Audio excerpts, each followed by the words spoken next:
L'art de penser avant de parler est le secret qui sépare ceux qui ne participent qu'à la vie de ceux qui le façonnent avec leurs paroles. Il ne s'agit pas d'avoir des réponses prêtes ou d'impressionner par un discours élaboré, mais de maîtriser le moment décisif qui existe entre l'idée et l'expression. Ce petit espace, souvent ignoré, est l'endroit où la crédibilité est construite, où des conflits inutiles sont évités et où un simple échange de mots se transforme en une opportunité d'impact réel. Les gens qui influencent vraiment ne sont pas ceux qui parlent plus vite, mais ceux qui parlent avec le but. Ils ne sont pas effectués par la hâte ou l'émotion du moment. Au lieu de cela, ils cultivent un esprit agile, capable de filtrer les éléments essentiels, de jeter le superflu et de choisir les mots qui génèrent des résultats. Ce n'est pas un cadeau, c'est une compétence qui peut être développée par quiconque veut s'entraîner à réfléchir avec discipline. Nous vivons à une époque lorsque la vitesse est confondue avec la compétence, mais la véritable intelligence réside dans la capacité de faire une pause, de réfléchir et de répondre avec précision. Combien d'opportunités avez-vous perdues en réagissant au lieu de réfléchir? Combien de fois vos mots sont-ils désorganisés, laissant l'impression qu'ils ne correspondent pas à qui vous êtes vraiment? La différence entre ceux qui se démarquent et qui passent inaperçus est précisément dans ce contrôle mental. Penser vite n'est pas la même chose que parler rapidement. Il s'agit d'avoir la clarté nécessaire pour transformer une critique en apprentissage, un conflit en dialogue et une conversation commune en une chance de croissance. C'est la capacité de structurer les idées de pression, de rester calme même lorsque l'environnement est tendu et de transmettre exactement ce que l'on entend, sans hésitation. Ce n'est pas une méthode pour décorer de belles phrases ou des techniques de persuasion vides. Il s'agit d'une formation mentale profonde, conçue pour que vous développez un esprit vif, capable de penser clairement même aux moments les plus difficiles. Imaginez pouvoir répondre en toute sécurité, même lorsqu'il est interrogé. Imaginez avoir la capacité de vous exprimer calmement, même dans des situations à haute tension. Imaginez que chaque fois que vous ouvrez la bouche, vos mots ont du poids, de la cohérence et de la direction. Ce n'est pas un rêve lointain, mais une réalité possible pour ceux qui dominent cet art. Mieux encore, cette capacité ne dépend pas de l'endroit où vous êtes né, de votre niveau d'éducation ou même de votre personnalité. Cela ne dépend que de votre décision de penser différemment, d'observer vos propres réactions et de vous demander, avant de dire, que dirais-je contribuer ou déranger? Parler avec le pouvoir, c'est ne pas parler fort, mais parler avec conviction.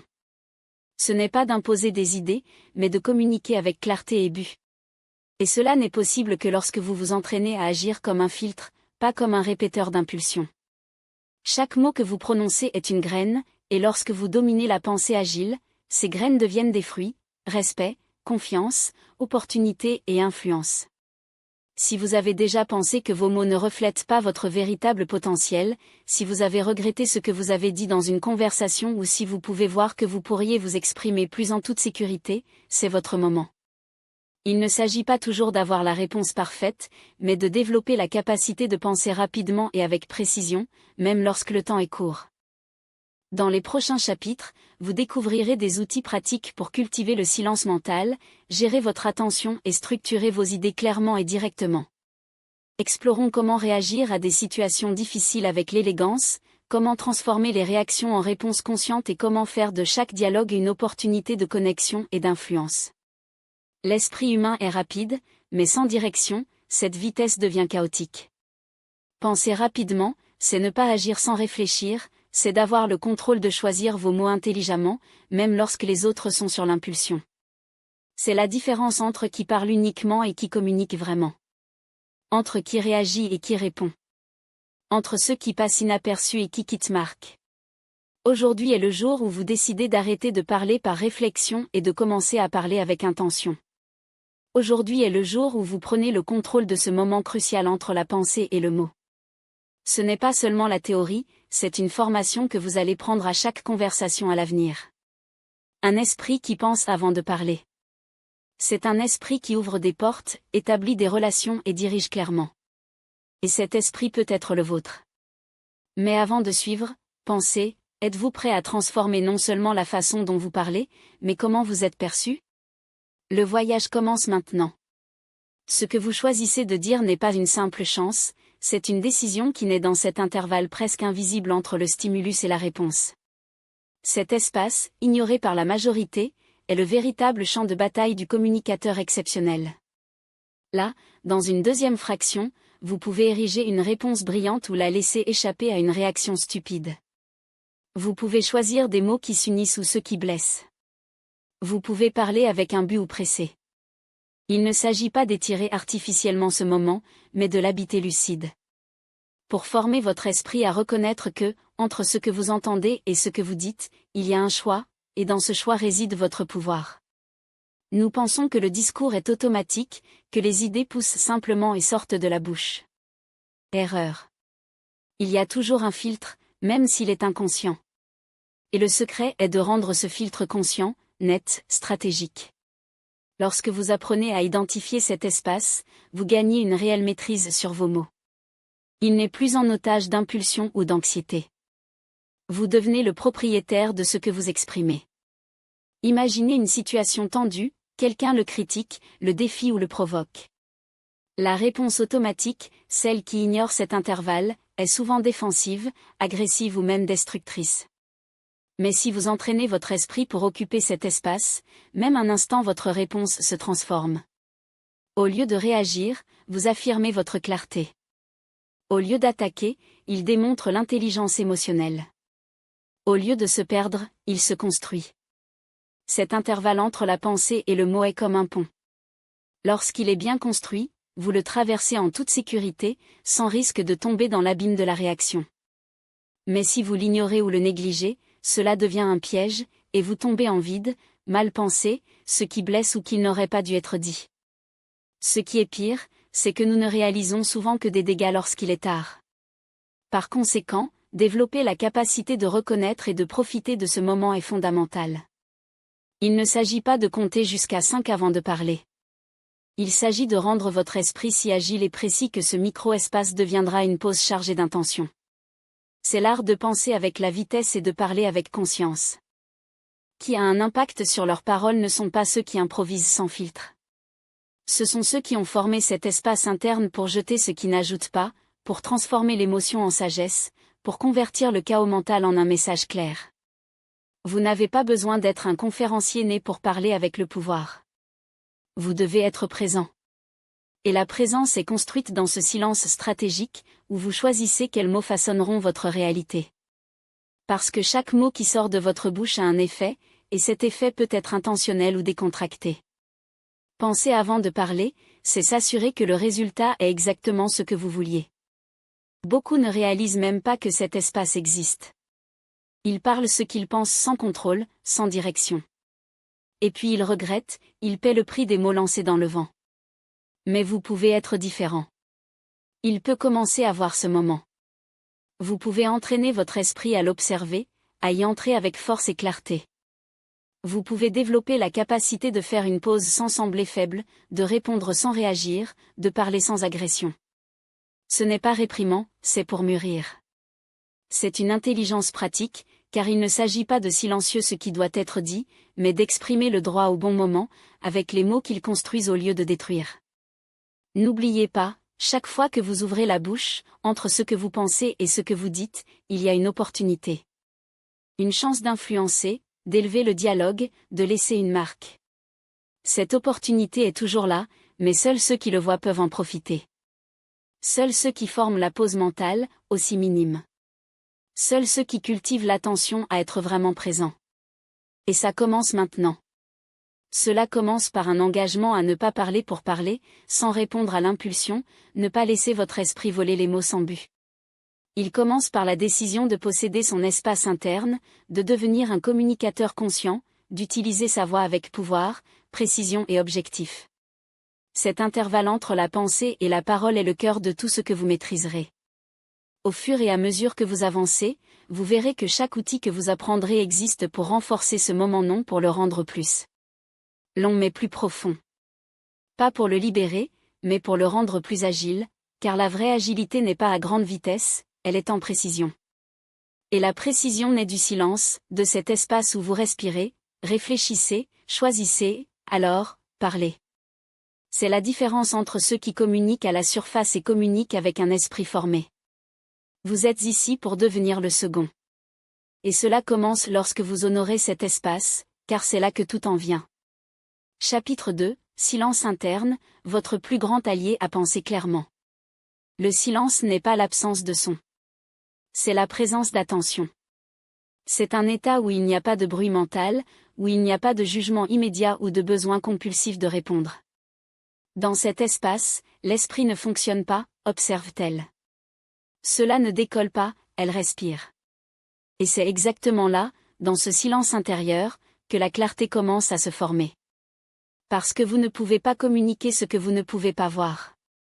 Si votre esprit est saturé de pensées dispersées, d'émotions turbulentes ou de distractions, vos mots ne seront que le reflet de cette confusion.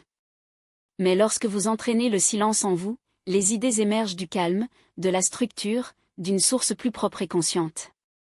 Le silence interne est un outil oublié.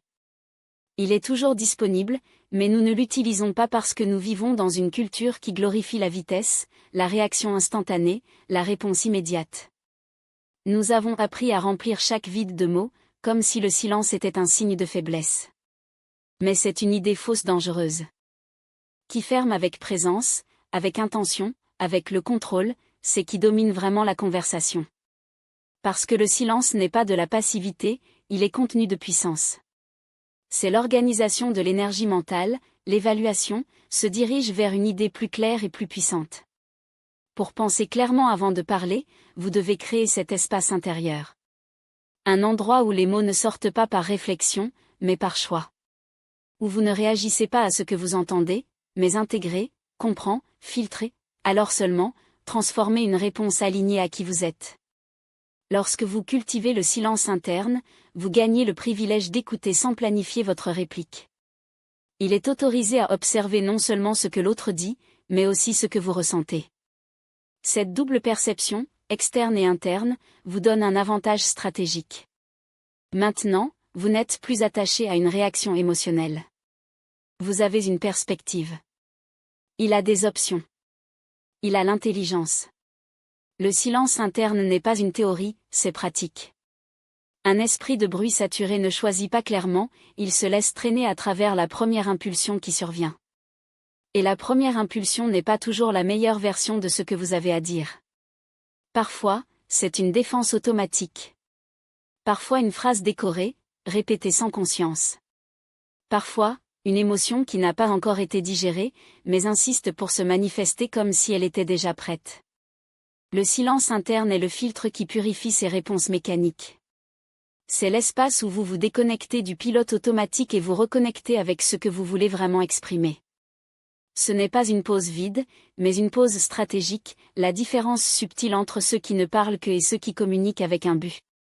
Beaucoup craignent le silence parce qu'ils l'associent à la faiblesse. Si je ne réponds pas rapidement, ils penseront que je ne sais pas, je suis peu sûr, que je n'ai aucun argument.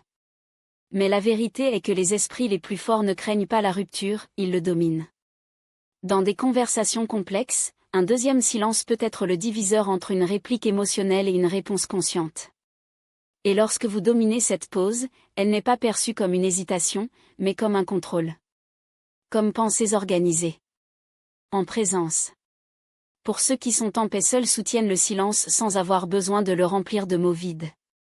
Avoir un silence interne ne signifie pas l'absence de pensée, signifie penser sans chaos. Un esprit qui se déplace avec l'ordre, sans écraser, qui ne court pas pour dire quelque chose, mais se concentre sur la bonne dire. C'est dans cet état que leurs intentions, leurs émotions et leurs idées gagnent une netteté.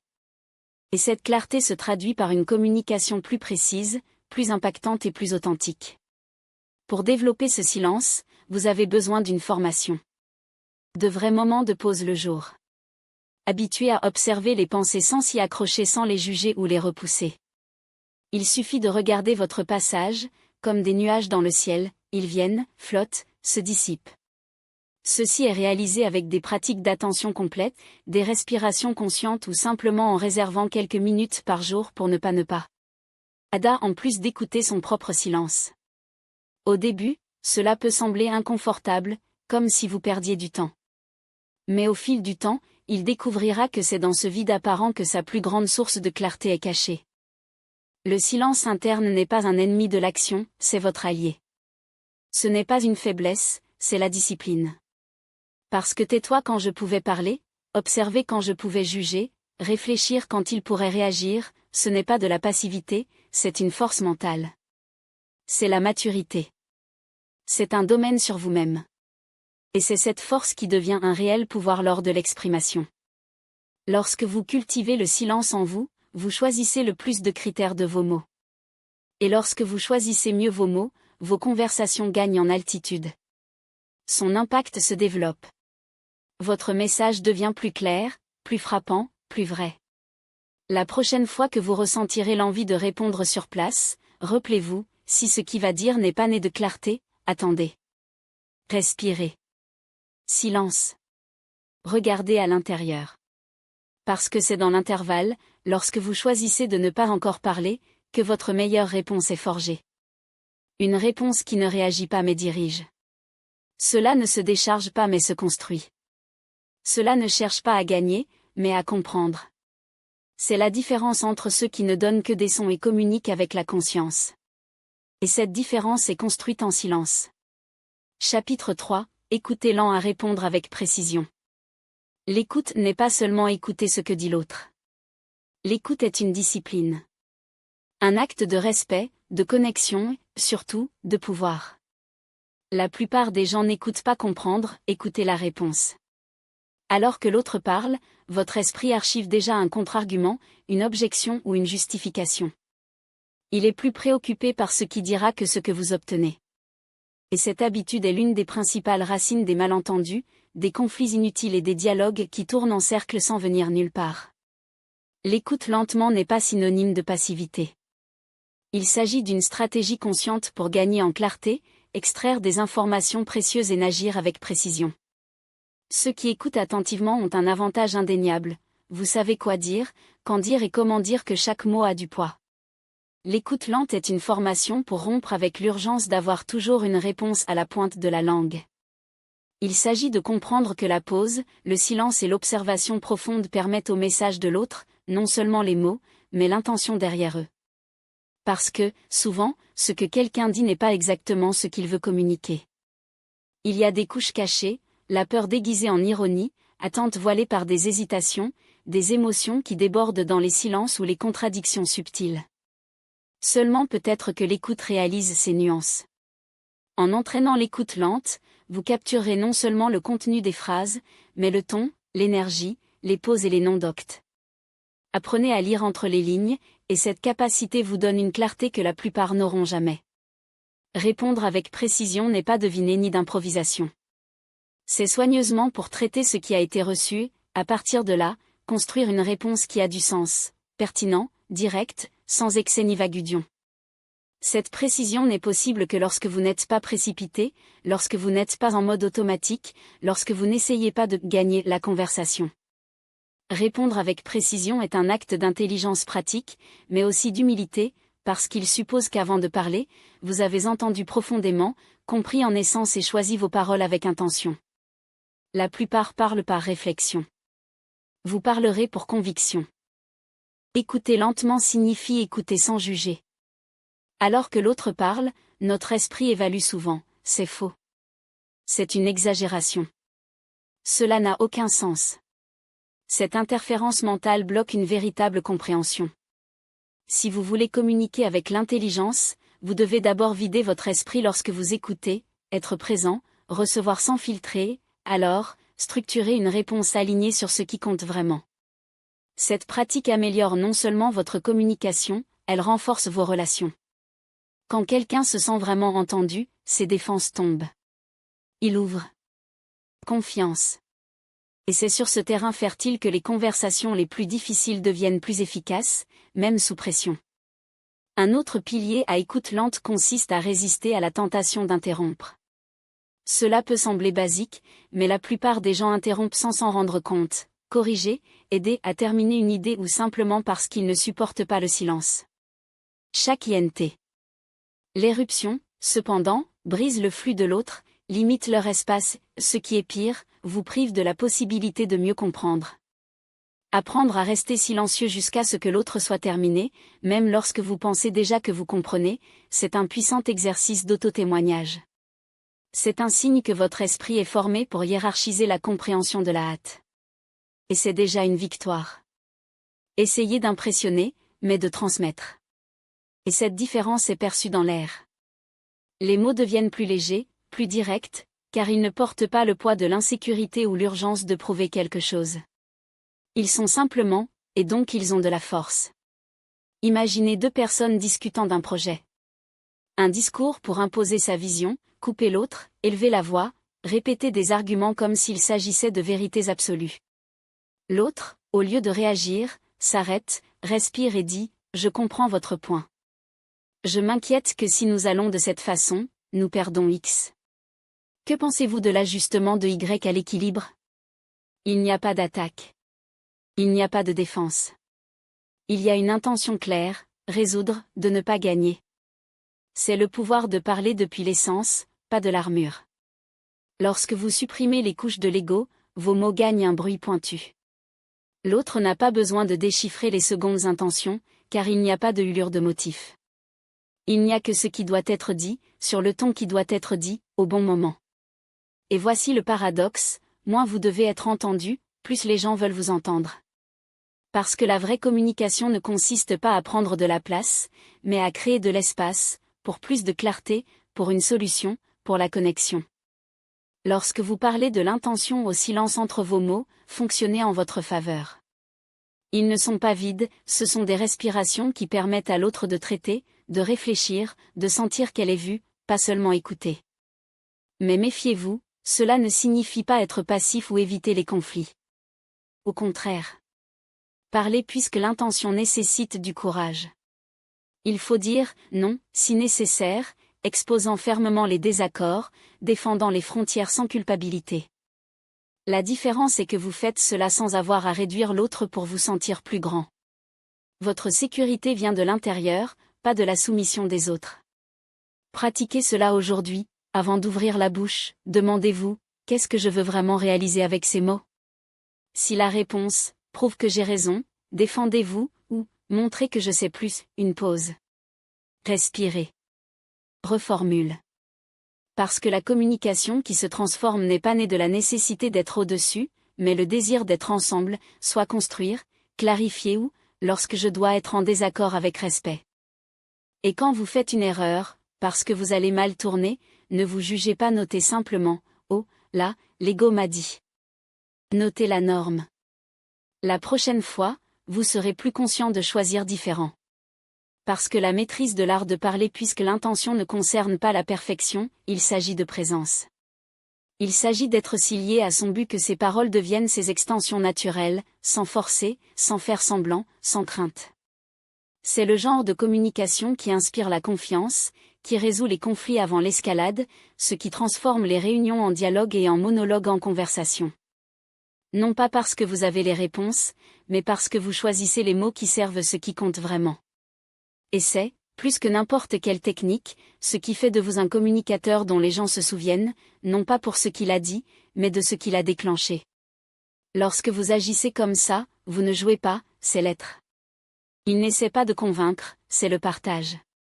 Et cette authenticité exerce une puissance magnétique, presque invisible mais irrésistible. Dans les dialogues tendus, parlant de l'intention, pas la réaction, vous créez la différence entre un conflit qui détruit et une conversation qui se transforme.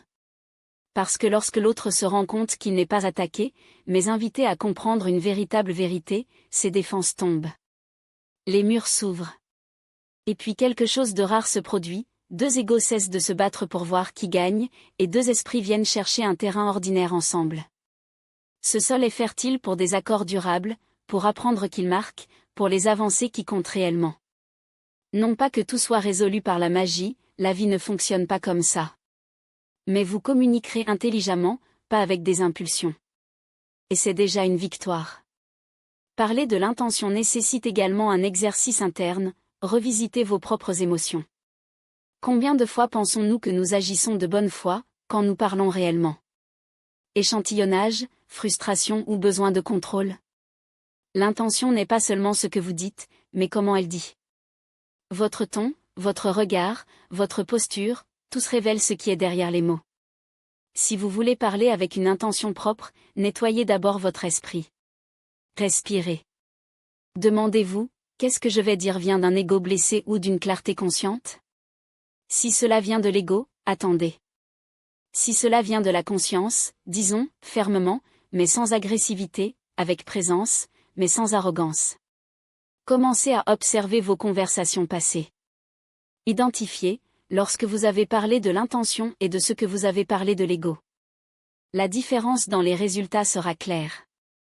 Les dialogues guidés par l'intention laissent une trace de paix, de progrès, de connexion. L'ego guidé par l'ego laisse la tension, l'épuisement, la distance ou la culpabilité. Il ne s'agit pas de nier les émotions fortes, elles sont humaines, légitimes. Il s'agit de ne pas les laisser dicter vos mots.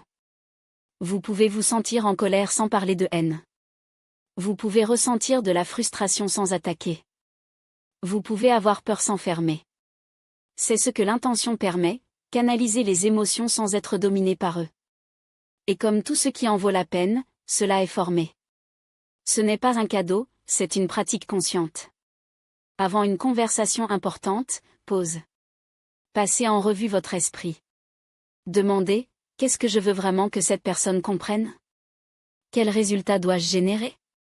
Comment puis-je dire cela clairement, directement, sans tomber dans des réactions inutiles? Cette seconde de clarté avant de parler peut tout changer.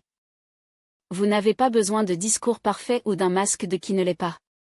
Il vous suffit d'être aligné avec vous-même. Et quand c'est le cas, vos mots, même simples, seront plus forts que 1000 arguments bien construits mais vides. À partir de maintenant, chaque fois que vous faites face à une conversation décisive, n'oubliez pas, si vous n'avez pas une intention claire, ne parlez pas encore. Trouvez-le. Affirmez. Ce n'est qu'alors que vous exprimez ce qui doit être dit de cet endroit. En parlant de l'intention ne garantit pas que tout le monde le comprendra ou sortira toujours gagnant. Mais cela garantit qu'il agira avec cohérence, maturité et intelligence. Et cette façon de communiquer améliore non seulement vos relations, améliore la façon dont vous vous voyez.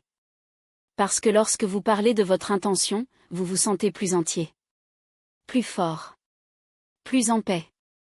Et au fond, c'est ce que nous recherchons tous. La dépêche n'est pas synonyme d'intelligence. Dans un monde qui glorifie des réponses rapides telles que la preuve de compétence, il est facile de tomber dans le piège de parler sans réflexion, de remplir des silences de mots creux juste pour ne pas avoir l'air lent ou l'insécurité. Mais la véritable intelligence n'est pas mesurée par la vitesse à laquelle une phrase est articulée, mais par la qualité de la pensée qui la soutient. Un esprit agile n'est pas nécessairement un esprit clair. Et une bouche rapide n'est pas toujours liée à une intention profonde. En fait, bon nombre des plus grandes erreurs de communication naissent de cette urgence, répondre avant de comprendre, de parler avant d'écouter, de réagir avant de poursuivre. Ceux qui dominent l'art de penser rapidement, ne pas parler rapidement, n'est pas celui qui émet des mots dans une séquence rapide, mais qui identifie le moment exact où une pause, une réflexion ou un silence stratégique vous permet de livrer un message avec un impact réel. La vitesse peut impressionner pour le moment, mais seule la profondeur laisse des marques. Un argument superficiel peut sembler brillant, mais il sera oublié dès qu'un autre, plus bruyant, se pose. Déjà une réponse très réfléchie, même s'il faut quelques secondes de plus pour se prononcer, le pouvoir de couper le bruit, de se réparer dans l'esprit de ceux qui entendent, de transmettre l'autorité sans avoir à élever la voix. Dans les dialogues qui comptent, les dirigeants qui s'influencent vraiment ne se précipitent pas. Ils observent. Écoutez. Ils pensent. Et quand ils parlent enfin, chaque mot semble porter un objectif, chaque phrase semble construite pour amener la conversation quelque part, non pas pour remplir de l'espace, mais pour créer un sens.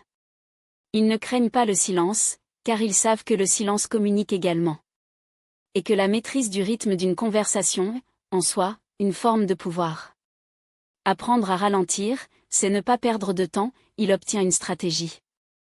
Il cultive un espace mental où les idées mûrissent, où elles sont révisées avant de tourner la voie, où elles affinent avant qu'elles ne soient jetées dans le monde. Cet espace, aussi petit, est ce qui sépare une réponse impulsive d'une réponse sage. Penser vite n'est pas la même chose que parler rapidement. Penser rapidement, c'est avoir une agilité de traiter ce qui se passe, mais aussi d'avoir la maturité de ne pas céder à la pression due. Ne pas combler le vide simplement en le remplissant. Cette agilité ne se développe que lorsque vous entraînez votre esprit à ne pas sauter directement aux mots, mais à explorer l'idée d'abord, en affaires, dans les relations, à la maison. Qui domine ce principe devient une figure d'équilibre. Ce n'est pas à être ce que vous dites le plus pour être le plus respecté. Leurs interventions, bien que brèves, portent le poids d'être pensées. Et ce poids inspire non seulement, guide, éduque, transforme. Ceux qui parlent sans réfléchir peuvent faire du bruit, mais changent rarement quelque chose. Quiconque pense avant de parler, même si cela prend, peut changer le cours d'une conversation, une négociation, même une vie. Ce changement de mentalité nécessite du courage. Il est plus facile de suivre le rythme effréné de l'immédiat que d'arrêter, de respirer et d'évaluer ce qui doit vraiment être dit. Mais c'est dans cette pause que le vrai pouvoir est né. C'est à ce moment de confinement que le professionnel se distingue de l'improvisation, le chef du suiveur, la sauge impulsive. Parler intelligent n'est pas le produit d'un esprit rapide, mais d'un esprit aligné. Et cela, plus que n'importe quelle technique, c'est ce qui fait la différence. Cet objectif ne se révèle que lorsque vous apprenez à ralentir pour augmenter la qualité de vos pensées. La clé n'est pas d'éliminer la vitesse mentale, mais de la dominer, de transformer l'écoulement chaotique des idées en une rivière stratégique qui fonctionne dans la bonne direction.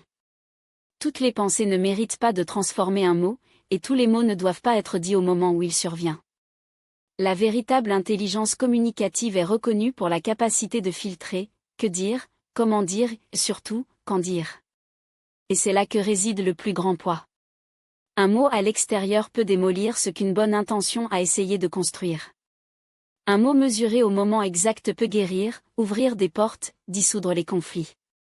La différence n'est pas dans l'agilité, mais dans la conscience qui guide chaque choix. Lorsque vous intégrez ce principe à votre vie quotidienne, quelque chose de profond se transforme, vous arrêtez de parler et d'influencer. L'échec de la compétition pour le dernier mot et commence à construire avec ce qu'il dit. Les gens ne l'entendent pas parce que vous parlez plus fort ou plus vite, mais parce que vos mots portent une substance, une direction et un but. Ce changement n'améliore pas simplement vos conversations, elle redéfinit votre présence. Parce que lorsque vous choisissez de réfléchir avant de parler, lorsque vous refusez la tyrannie de la vitesse vide, elle monte à un nouveau niveau de communication, celui dans lequel chaque mot est un acte de conscience et chaque silence, une démonstration de sagesse. Chapitre 6. Dominer l'esprit sous pression. Dans des moments décisifs, lorsque les mots peuvent définir des opportunités, des relations ou une réputation, ce qui compte vraiment n'est pas ce qui est dit, mais le contrôle interne qui détermine comme ils disent. La maîtrise de l'esprit dans les situations de tension ne signifie pas d'éliminer le stress, mais de la diriger, de la façonner en focus et en réponse intelligente. La plupart des gens, sous pression, entrent en mode réactif, parler sans filtrage, justifier sans clarté ou simplement se bloquer. Mais quiconque apprend à gouverner son esprit dans ces circonstances devient quelqu'un qui, au lieu d'être dominé en ce moment, domine le moment. La pression ne disparaît pas, elle se transforme, menace l'opportunité. La première étape est la conscience immédiate. Reconnaissez que vous êtes à un point de tension, réalisant que votre esprit peut se pencher sur le chaos, est déjà le début du contrôle. Lorsque le cœur accélère, la bouche sèche ou les pensées est mélangée, n'ignorez pas ces signes, utilisez-les comme encre récemment. Au lieu d'essayer de tout calmer à la fois, concentrez-vous sur la respiration, même pendant 3 secondes. Cette pause minimale brise l'élan automatique et fait de la place à une réponse réfléchie. Parce que lorsque le corps et l'esprit s'alignent sur une rupture intentionnelle, la clarté émerge. C'est là que vous prenez le commandement du moment, du message et de l'impact. La maîtrise de l'esprit sous pression nécessite également une préparation antérieure. Ceux qui semblent avoir des réponses brillantes et rapides dans des situations difficiles qui se forment auparavant. Ils ont visualisé des scénarios, simulé la sensation de pression et répété les réponses clés aux défis courants. Ils n'improvisent pas dans le chaos, rappelez-vous ce qu'ils dominent déjà.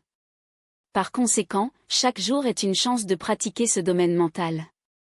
Ne vous attendez pas à être sous le feu pour apprendre à respirer, à réfléchir et à parler clairement. S'entraîner dans les petits moments, de sorte que le moment venu critique, votre esprit agit sur l'habitude du calme, pas de la panique. Et l'attention, maîtriser l'esprit, c'est ne pas être froid. Il ne s'agit pas de parler comme un robot, sans émotion, mais de mettre des émotions au service du message, pas le contraire. Lorsque vous laissez la colère dicter vos mots, la peur déforme votre discours ou votre anxiété pour remplir le silence de bruit, perd le contrôle de ce qui compte vraiment. Mais lorsque vous reconnaissez cette émotion, canalisez-la et transformez-la en concentration, vos mots gagnent en force sans perdre la direction. La pression bien administrée n'affaiblit pas votre voix. Parler avec la puissance sous pression, c'est ne pas parler plus fort, c'est de parler plus clairement. Il transmet une certitude qui ne vient pas du volume, mais de la conviction interne que seule la règle mentale peut générer. Enfin, rappelez-vous, la pression n'est pas seulement de l'extérieur. Il est également né des voix internes qui chuchotaient l'insécurité, le doute ou la peur d'une erreur. Le vrai domaine comprend savoir comment y répondre. Il ne s'agit pas de les faire taire par la force, mais de les observer avec maturité et contre-argument de clarté. Quand votre esprit dit « j'échouerai », la réponse « je suis prêt et je peux m'adapter ». Quand la peur demande « qu'est-ce que je dis ?» Revenez, d'abord, j'entendrai. Le dialogue que vous restez avec vous dans les moments de pression définit la qualité de votre discours pour les autres. Si vous entraînez votre esprit pour vous parler avec le pouvoir, vous parlerez avec le pouvoir du monde, même lorsque tout semble s'effondrer. C'est une véritable maîtrise, maintenir la clarté lorsque la pression se serre. Et, comme tout l'art, il est cultivé jour après jour. Chapitre 7. Pensez au temps réel sans s'arrêter.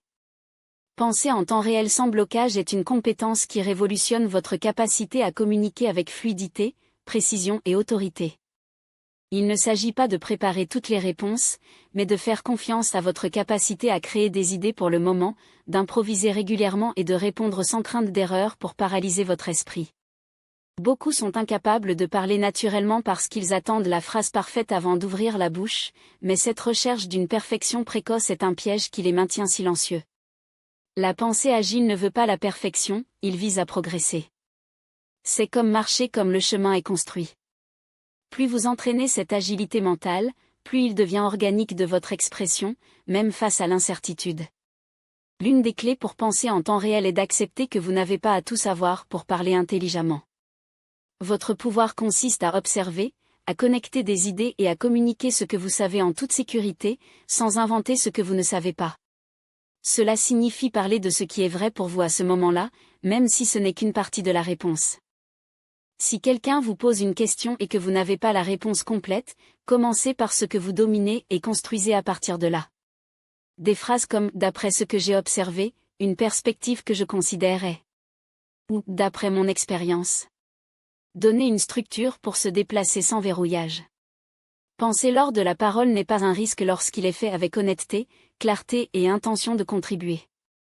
Une autre technique puissante est: consultez vos idées avant de les exprimer. Il peut sembler impossible de le faire en millisecondes, mais votre cerveau est conçu pour connecter les normes standards à grande vitesse. Lorsque vous entraînez quotidiennement l'habitude de regrouper les pensées, de les structurer dans l'introduction, le développement et la fermeture, votre esprit fonctionne automatiquement avec ces modèles. Donc, quand vous êtes devant quelqu'un, vous avez déjà un squelette mental pour organiser ce que vous diterez, même si vous n'avez rien préparé auparavant. Cette structure interne vous empêche de randonner, de vous perdre ou de verrouiller. Vous apprenez à croire que votre esprit peut vous guider pour le moment, tant que vous arrêtez de nécessiter la perfection et lui permet de couler avec l'ordre et le but. Penser en temps réel est un exercice authentique. Lorsque vous êtes totalement immergé dans une conversation, votre esprit capture des signaux subtils, émotions, mots-clés, pauses, ton de voix. Ces éléments deviennent des matières premières pour créer des réponses pertinentes et pertinentes. Mais si votre attention est divisée, entre ce qui se passe et la peur de faire des erreurs, vous vous sabotez. La présence n'est pas un cliché, c'est une pratique délibérée. Écoutez activement. Gardez le contact visuel. Prenez une profonde inspiration. Ayez confiance que le moment présent contient déjà tout ce dont vous avez besoin pour répondre avec la maîtrise. L'esprit n'est pas bloqué par manque d'idées, mais pour un jugement trop interne. Faire taire ce critique. Tycho fait de la place pour une pensée spontanée, libre et créative. De plus, la clarté du temps réel s'améliore lorsque vous dominez l'art de la pause stratégique. Pas besoin de répondre à temps pour avoir l'air intelligent. Au contraire, qui permet un bref silence avant de parler transmet plus de sécurité et de profondeur. Cette pause n'est pas un vide, c'est un espace de puissance. Elle communique que vous traitez, ne réagissant pas. Les gens apprécient ceux qui parlent avec l'intention, pas avec impulsion. Formez la pause en tant qu'outil, pas comme un signe de faiblesse. Transformez le silence en un allié, car c'est dans cet intervalle que sa meilleure version se forme. C'est là que le bloc se dissout et la clarté émerge. Enfin, rappelez-vous, penser au temps réel sans verrouillage n'est pas une question de génie, mais d'une formation cohérente. Commencez par des exercices quotidiens, comme parler pendant 2 minutes ininterrompues sur un thème aléatoire. Générez en répondant aux questions improvisées et en analysant la façon dont vous construisez vos idées. Peu à peu, votre esprit comprend que vous pouvez vous faire confiance. Ce qui semble aujourd'hui difficile, avec la pratique, devient naturel. L'agilité mentale n'est pas née d'avoir des réponses parfaites, mais de faire confiance à leur capacité à les construire en parlant. Et cette confiance n'est cultivée qu'avec l'action, la répétition et la décision inapplicable de ne pas abandonner lorsque l'esprit menace de verrouiller. Parce que c'est exactement à ce moment de vide, quand tout semble échouer, que son vrai pouvoir est né pour penser et parler en tant que leader. Chapitre 8. Le langage de l'auto-témoignage, comment ne pas dire ce qu'il regrettera plus tard. L'auto-témoignage verbal est l'une des frontières invisibles qui se séparent qui parlent judicieusement de ceux qui agissent sur l'impulsion. Chaque mot que nous prononçons a un impact, et souvent cet impact tourne sur les conséquences que nous aimerions effacer. Maîtriser l'art de ne pas dire ce qu'il regrettera n'est pas de se réprimer, mais de réguler l'énergie émotionnelle avant qu'elle ne devienne la destruction. Une phrase lâche dans un moment de colère peut exécuter des années de confiance. Un commentaire impulsif peut fermer les portes qui ont pris le temps de s'ouvrir. L'autocontrôle commence bien avant qu'il ne parle. Il est né au moment où vous choisissez de respirer, de ressentir, de réfléchir, et seulement de répondre. Il ne s'agit pas d'avaler vos émotions, mais de cultiver la distance entre le stimulus et la réaction. Cette petite violation est l'endroit où réside votre véritable pouvoir. La plupart des gens réagissent parce qu'ils n'ont jamais formé cette pause consciente. Lorsque quelqu'un provoque, contredit ou défie, l'impulsion naturelle est de riposter. Mais la vraie maîtrise est d'observer l'émotion, de ressentir son intensité tout en choisissant des mots qui construisent, pas de ce qui détruit. Ce n'est pas une faiblesse, c'est l'intelligence émotionnelle en action. Parler avec la maîtrise de soi ne signifie pas le silence de vos émotions, mais les exprimer de manière constructive. C'est apprendre à dire « je suis frustré, mais je veux le résoudre de la meilleure façon », au lieu d'exploser sur les cris ou les ironies. Il utilise un langage comme un pont, pas comme une arme. Une technique puissante consiste à reformuler ce que vous ressentez avant de l'informer. Si vous êtes en colère, au lieu de dire « vous me rendez inutile », essayez « lorsque cela se produit, je pense que mes efforts ne sont pas valorisés ». Ce petit changement réduit l'agressivité et augmente la connexion. L'autocontrôle ne protège pas seulement vos relations, elle vous protège. Les mots disent dans la chaleur de l'émotion quittent une trace de culpabilité et de dégâts qui n'ont souvent pas de retour. Lorsque vous apprenez à vous contenir, cela devient une personne fiable, quelqu'un dont la parole a du poids et n'est pas réalisée sur les impulsions de passage. Cela inspire le respect. Le vrai pouvoir ne dit pas tout ce que vous pensez, mais choisir judicieusement quoi, quand et comment dire. De plus, la maîtrise de cette capacité nécessite une connaissance de soi. Quelles situations vous font souvent perdre le contrôle verbal? Quel genre de commentaires tire votre réaction? L'identification de ces normes vous donne un avantage stratégique car il vous permet de préparer des réponses ou des tactiques avant que la situation ne se produise. Si, par exemple, vous avez tendance à interrompre lors des réunions lorsque vous n'êtes pas d'accord avec vous, vous pouvez entraîner l'habitude d'écrire vos idées au lieu de les lancer dans la chaleur du moment. Si dans les discussions familiales, vous élevez généralement votre voix, vous pouvez pratiquer plus lentement, en utilisant des phrases qui commencent par « je me sens » au lieu de « vous toujours ». Cette conscience antérieure transforme l'impulsion en choix conscient. Un autre pilier consiste à prendre soin de votre dialogue interne. Le que vous vous dites influence directement ce que vous dites aux autres. Si vous répétez en interne « personne ne me respecte », sont contre moi ou je n'ai aucun contrôle, vos mots sortiront chargés de dureté ou de frustration. Mais si vous entraînez des pensées comme « cela me dérange, mais je peux le gérer calmement » ou « je n'aime pas cette situation, mais je répondrai intelligemment », votre discours externe reflètera cette sérénité interne. L'autocontrôle se nourrit du respect que vous avez pour vous-même. Il est également sage de savoir quand quitter une conversation avant de grimper. Parfois, le plus grand acte d'autocontrôle est de dire « j'ai besoin d'un moment pour me calmer avant de continuer » et de nous retirer brièvement. Ce n'est pas une évasion, c'est une protection. Vous préservez le lien, car lorsque l'émotion prend le dessus, les mots deviennent projectiles et les dommages sont souvent irréversibles. Le domaine réel consiste à reconnaître la limite et à agir avant qu'il ne soit dépassé. Sur le point de desserrer un mot tranchant, vous n'en obtenez rien. Le retour avec un esprit plus léger vous permet de parler pour raison, pas pour la blessure. L'autocontrôle n'est pas un cadeau inné, c'est une capacité forgée dans de petits choix quotidiens. Lorsque ces choix deviennent des habitudes, vous devenez quelqu'un qui parle avec un but, pas sur l'impulsion. Dans quelqu'un qui domine le pouvoir des mots à construire, pas à démolir. Le langage de l'autocontrôle le rend moins authentique, au contraire, cela le rend plus puissant car vous choisissez comment vous présenter au monde. Ce n'est pas en otage à vos émotions ou à vos mots. Vous êtes le propriétaire de votre voix.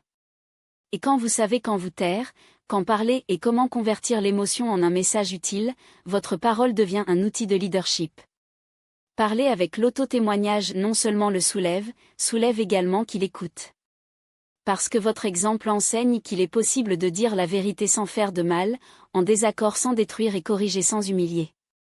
C'est le genre de communication qui transforme les vies. C'est le genre de personne dont le monde a besoin, quelqu'un qui gouverne son esprit, ses émotions et son langage avec sagesse. Chapitre 9, votre voix comme miroir de votre esprit. Votre voix n'est pas seulement un son qui émet des problèmes à communiquer. C'est un reflet direct de votre état mental, émotionnel et même spirituel. Chaque mot qu'il prononce, chaque utilisation qu'il utilise, chaque pause qu'elle fait révèle ce qui se passe à l'intérieur. Par conséquent, apprendre à mieux parler commence par apprendre à mieux penser. Si votre esprit est chaotique, anxieux ou réactif, il se manifestera d'une voix tremblante, précipitée, agressive ou peu sûre. Mais si votre esprit est centré, clair et concentré, votre voix devient ferme, convaincante, magnétique. Il est impossible de séparer la qualité de votre communication externe de l'état de votre monde intérieur. Mettre la voix, c'est donc maîtriser l'esprit. Beaucoup de gens croient que l'amélioration de la façon de parler se résume à des techniques de respiration ou à des répétitions miroirs. Cela aide, oui, mais c'est juste la surface. La racine d'une voix puissante est la façon dont vous pensez et comment gérer vos émotions. Si vos pensées ne sont pas sûres, votre voix a tendance à se rétracter. Qu'il soit défensif ou arrogant, votre voix semble tenue ou hautaine. Mais si vous pensez avec clarté, intention et empathie, votre voix s'aligne sur ses qualités, transmettant la sécurité, le respect et l'autorité sans effort. Sa voix obéit à son esprit alors qu'un instrument obéit au musicien. La qualité sonore dépend de la qualité de vos pensées. L'une des habitudes les plus transformatrices que vous pouvez cultiver est d'observer votre dialogue interne. Que dites-vous avant de parler? Vous préparez-vous à vous défendre ou à vous connecter? Vous jugez ou vous encouragez-vous? La voix que vous utilisez avec vous-même devient la voix que vous utilisez avec le monde. Si vous parlez de peur, de doute et de méfiance, cette énergie fuit dans vos mots. Mais si vous parlez de fermeté, de compassion et de concentration, votre voix extérieure la reflètera naturellement. Vous n'avez pas à faire semblant de faire une voix sûre si vous entraînez un esprit sûr. Pas besoin de forcer un ton chaud si vous cultivez les pensées catégoriques. Tout commence par l'invisible. Votre monde mental est l'usine de votre voix. Un autre point crucial est de comprendre que votre voix change en fonction de votre état émotionnel. Lorsqu'il est nerveux, votre respiration est courte, vos cordons vocaux se tendent et votre voix peut sortir ou aiguë. Lorsqu'il est frustré, votre ton peut devenir net, impatient ou même agressif. La solution n'est pas de réprimer ce que vous ressentez, mais régulièrement. Prenez une profonde inspiration. Pause, rediriger la focalisation mentale avant de parler vous permet de récupérer le contrôle. Plusieurs fois, demandez-vous simplement, je peux faire face calmement à cette situation ou vais-je parler de clarté, pas d'émotion? Ce simple changement de perspective modifie complètement l'énergie de votre voix. Un esprit ordonné produit une voix qui mène. La façon dont vous pensez également façonne le rythme de votre discours. Lorsque votre esprit est saturé d'idées dispersées, vous avez tendance à parler rapidement, en passant par les mots, sans laisser de la place à l'autre pour assimiler ce qu'ils disent. Mais lorsque votre pensée est concentrée, lorsque vous savez ce que vous voulez communiquer et pourquoi, il parle des pauses, avec intention, de structure. Les pauses ne sont pas vides, ce sont des signes d'un esprit qui se reflète avant de la libérer. Et ce type de voix génère la confiance, le respect et l'attention. Personne ne respecte qui parle comme s'ils étaient pressés de terminer. Mais tout le monde fait attention à qui sait quand se taire, quand souligner et comment soutenir l'espace avec sa présence vocale. Même votre ton s'adapte automatiquement à vos croyances profondes. Si en interne, vous pensez que votre message n'a aucune valeur, votre voix téléchargera. Si vous croyez qu'il ne mérite pas d'être entendu, votre ton hésitera. Mais si vous avez une conviction, si vous savez que vos mots ont du poids, votre voix se remplit d'une énergie qui ne peut pas être prétendue. Cette énergie fait que les autres écoutent non pas parce que vous les forcez, mais parce qu'ils se sentent vrais dans ce que vous dites. Une voix puissante n'a pas à crier, elle doit être connectée à un esprit clair et à un véritable but. Cette connexion est ce qui en fait une présence impossible à ignorer. La formation de l'esprit à mieux parler signifie également nettoyer les pensées automatiques. Vous ne pouvez pas avoir une voix percutante si votre esprit répète constamment des croyances limitant les croyances comme « je ne suis pas doué pour cela ». Ils me jugeront. Ils m'interrompront. Peu importe ce que je dis. Ces idées sabotent leur présence vocale. Au lieu de cela, remplacez-les par des déclarations telles que « ma voix peut influencer positivement ». J'exprimerai ce que je ressens clairement. J'ai le droit d'être entendu. Je peux communiquer avec le pouvoir et le respect. Ces nouvelles pensées le transforment non seulement comme vous le ressentez, mais aussi comment vous parlez. Et cette transformation est ce qui convertit votre voix en un instrument d'impact réel. Il y a des gens qui, seulement lorsqu'ils parlaient, transmettent la sérénité, le leadership, l'empathie ou l'autorité. Et ce n'est souvent pas parce qu'ils ont une voix naturellement attrayante, mais parce qu'ils ont cultivé un esprit aligné sur ces qualités. Ce que vous ressentez et pensez déborde de votre ton, de votre volume et de vos mots. Par conséquent, parler mieux est une conséquence de mieux penser. Prenez soin de ce qui consomme mentalement, car il affecte également votre voix. Vous nourrissez votre esprit avec les plaintes, les jugements, la critique ou l'anxiété, votre langue reflètera cette énergie. Mais si vous entraînez des pensées de possibilités, de clarté et de but, votre voix deviendra plus forte, plus authentique et plus convaincante. Il ne s'agit pas de ressembler à quelqu'un d'autre. Il s'agit de découvrir son vrai son, celui qui est né lorsque son esprit est conforme à ses valeurs, à ses émotions et à son intention. Lorsque vous parlez d'un endroit réel interne, votre voix trouve naturellement votre forme la plus puissante. Vous n'avez à imiter personne, car votre authenticité est votre plus grand avantage. Un esprit clair produit une voix claire.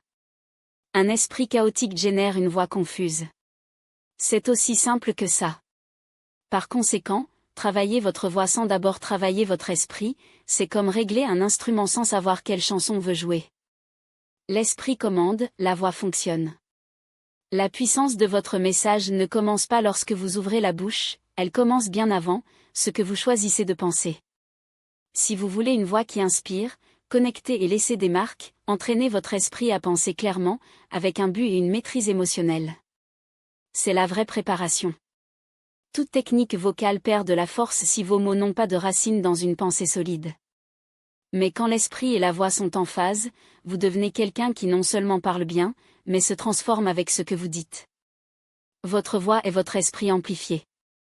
Donc, si vous voulez changer la façon dont les autres vous écoutent, commencez par changer la façon dont vous écoutez. Après tout, chaque mot qui sort de votre bouche est juste l'étendue de la conversation que vous gardez avec vous. Chapitre 10, soyez clair, objectif et intentionnel. Parlant clairement, l'objectivité et l'intention ne sont pas une question de chance, c'est une capacité forgée.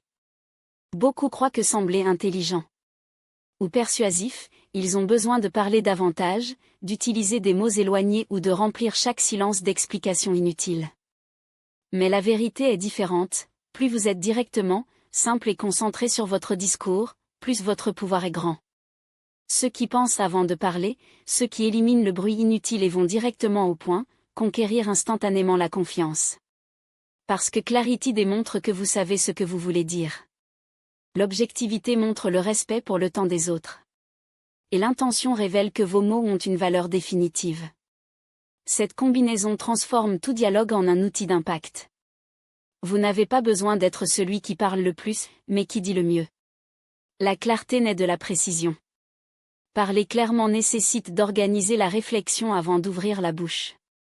Ne commencez pas une phrase sans savoir exactement ce que vous voulez communiquer.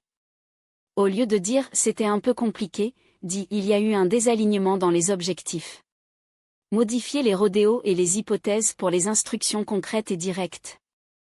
La clarté signifie également éviter vide, les multillats et les généralisations. Chaque terme doit avoir un but. Lorsque vous parlez clairement, il devient compréhensible, abordable et fiable. Il n'y a pas de place pour de mauvaises interprétations et cela évite les malentendus qui épuisent les relations et les décisions. N'oubliez pas, votre travail n'est pas d'impressionner avec un vocabulaire sophistiqué, mais de communiquer avec un réel impact. L'objectivité est l'art de dire l'essentiel. Être objectif ne signifie pas dire peu, mais éliminer le superflu et ne retenir que ce qui est nécessaire. Qui peut synthétiser les idées, capter l'attention sans surcharger. Dans un monde saturé d'informations, qui va directement au point se démarque. La pratique de l'objectivité est d'apprendre à identifier l'idée centrale et à l'exprimer sans écart. Par exemple, si vous proposez quelque chose, ne commencez pas par une longue introduction. Dites « Je propose X pour ces 2 raisons », puis me développe. Si vous expliquez une erreur, ne le justifie pas trop. Dites « Cela s'est produit, je prends la responsabilité, et c'est la solution ». Ainsi, le message n'est pas dilué et vous projetez la sécurité, la concentration et l'efficacité. L'objectivité et l'efficacité communicative. L'intention donne un sens à la clarté et à l'objectivité. Chaque fois que vous ouvrez la bouche, demandez-vous « Pourquoi je dis cela ? Quelle est mon intention ? Qu'est-ce que je veux réaliser avec ces mots ?» Lorsque vous avez un objectif clair, vos mots s'alignent sur votre intention et le message gagne en force. Sans but, le risque de tomber dans le discours vidin qui consomme de l'énergie et du temps sans quitter la piste. Le but peut être d'informer, de motiver, de corriger, d'inspirer, d'alerter ou de se connecter. L'important est que vous l'avez défini avant de parler. Ainsi, il évite de dire les inutiles et dirige la conversation à un résultat précieux. Qui parle exprès non seulement est entendu, on se souvient. Formez cette compétence dans la vie quotidienne. Commencez par postuler dans des situations quotidiennes. Avant d'envoyer un message, demandez « Qu'est-ce que je veux que l'autre personne comprenne ? Quel est le résultat attendu ? » Alors, écrivez en une seule phrase. Avant une conversation importante, résume mentalement le point clé et préparez-vous à l'exprimer en moins de 60 secondes. Ces exercices renforcent leur synthèse et leur capacité de précision. Notez également comment vous communiquez tout au long de la journée. Allez-vous habituellement avant d'arriver au point ? Répétez les idées inutilement ? Parlez juste pour remplir les silences ? Si c'est le cas, il est temps d'améliorer votre langue en tant qu'outil, jusqu'à la coupe avec élégance et sans effort. Communiquer avec clarté, l'objectivité et l'intention augmentent votre image. Dans l'environnement professionnel, les dirigeants les plus respectés ne sont pas ceux qui parlent le plus, mais ceux qui disent l'essentiel au bon moment.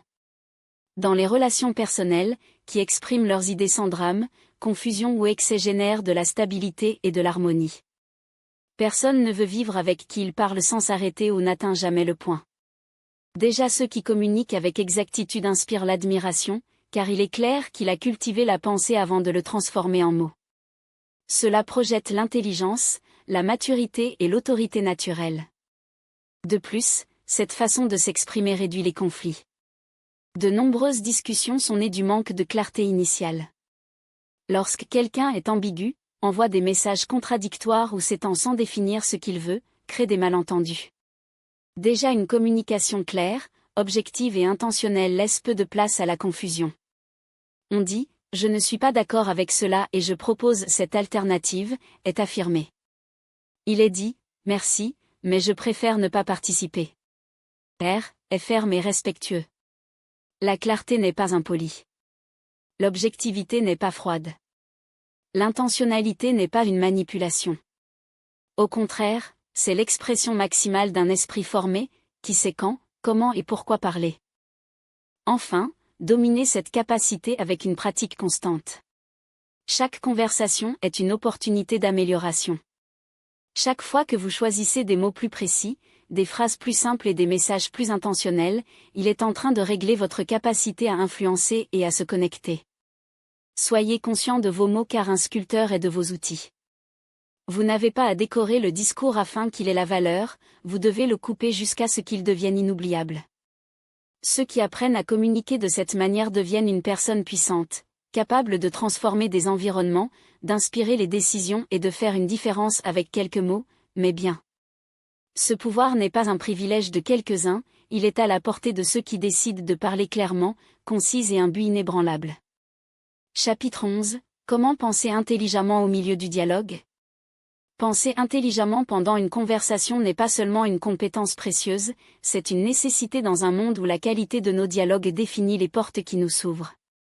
Nous confondons souvent l'intelligence conversationnelle et ayant des réponses prêtes ou parons plus savantes que les autres. Mais la vraie maîtrise se révèle lorsque nous pouvons garder notre esprit ouvert, agile et perspicace, même sous pression. La première étape consiste à rompre avec le pilote automatique. La plupart des gens entendent juste pour répondre, pas pour comprendre. Et c'est là qu'ils perdent la bataille. La véritable intelligence est activée lorsque nous entendons avec intention, lorsque nous recherchons non seulement les mots, mais la signification derrière eux, les émotions invites, les intentions voilées, le contexte qui donne vie au message. Ce n'est qu'alors que nous pouvons répondre avec précision, non pas avec des phrases décorées, mais avec des idées qui renforcent réellement le dialogue et apportent de la lumière à la conversation. Au milieu d'un débat houleux ou d'une négociation tendue, le cerveau a tendance à entrer en mode défensif. Cette réaction bloque la créativité, l'empathie et la pensée stratégique. Par conséquent, la formation de l'esprit à rester serein et concentré est l'une des compétences les plus puissantes que vous puissiez développer. Lorsque vous dominez vos émotions, vous accédez aux ressources mentales qui restent inaccessibles à ceux qui agissent pour l'anxiété. Une technique simple mais transformatrice consiste à insérer une micro-pause avant de répondre. Cet intervalle minimum, même s'il ne dure qu'une seconde, permet au cerveau de filtrer le bruit émotionnel et d'activer la logique. C'est dans cet espace entre l'écoute et la parole qui réside son pouvoir. Ne le gaspillez pas avec des réactions impulsives.